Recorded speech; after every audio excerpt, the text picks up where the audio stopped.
We have spent the previous lessons arranging buttons, configuring colors, and aligning text to make our interface look professional.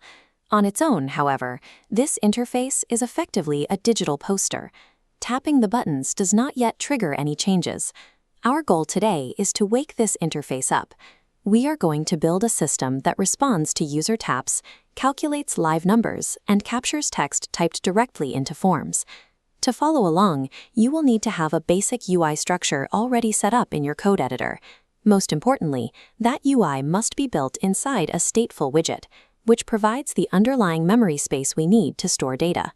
Our work is no longer limited to placing visual bricks. We are now wiring the electrical logic that powers those bricks to construct a functional application. Let's say you write a line of code to change a hotel room status from available to booked. The computer executes that math and updates the variable in its background memory. However, the screen on your emulator remains frozen on the old information. The Flutter rendering engine acts like a fast but blindfolded painter. When background memory changes, the painter doesn't see it, so they never redraw the canvas. Set state acts as a megaphone. Wrapping variable changes inside it alerts the painter to repaint the entire screen from scratch. If you started your layout with a static statless widget, you can easily generate this active memory space. In VS Code, click the yellow Quick Fix light bulb next to your class name and select Convert to Stateful Widget. Once your screen knows how to repaint, you can use a ternary operator to swap visuals. By placing a question mark after your true or false variable, you tell the UI, if the room is booked, paint the icon red, otherwise paint it green. Without set state, your logic and your visuals remain disconnected. It is the primary bridge that keeps what the user sees in sync with what the computer calculates. The best way to practice state management is by building a live guest check-in counter for our hotel front desk. This requires exactly 3 components: an integer variable to store our number, a text widget to display it, and action functions that add or subtract from that integer when triggered. You will hit a technical requirement here. If you try to pass your integer directly into a text widget, Flutter will throw an error. The text widget exclusively demands a string format. We solve this using string interpolation. By wrapping your integer variable in quotes and placing a $sign directly in front of it, you convert that live math into a readable text format the widget accepts. Now, every time we tap the buttons, our logic runs, set state alerts the engine, and the screen redraws to display the correct tally. Managing integers inside state provides the technical foundation to track scores, cart items, or any other quantitative data within your app. Tracking a button click is straightforward because a tap happens in a simul moment. Text fields are different because typing is a continuous stream of data. If a user types into a box without writing it down, data is lost. Assign a digital secretary to record every letter.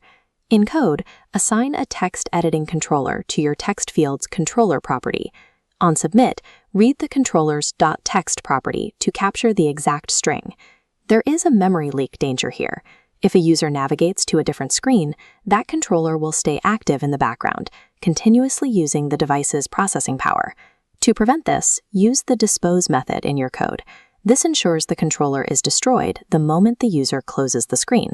Adding controllers allows the application to respond directly to the information the user provides. Beyond text, applications rely on preference menus. Features like enabling notifications or selecting a bed size require dedicated toggles driven by Boolean variables.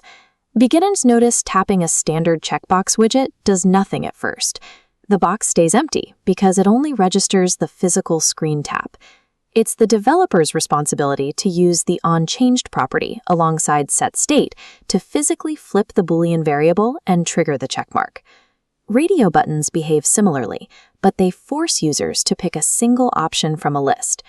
To enforce this, you assign multiple buttons the exact same group value variable, so they compete for a single state. For a better user experience, use the list tile variations of these widgets, like switch list tile. This expands the clickable area across the entire row of text, making it much easier for users to interact with. Correctly wiring these toggles allow you to securely capture precise user preferences and settings. Let's review our progress.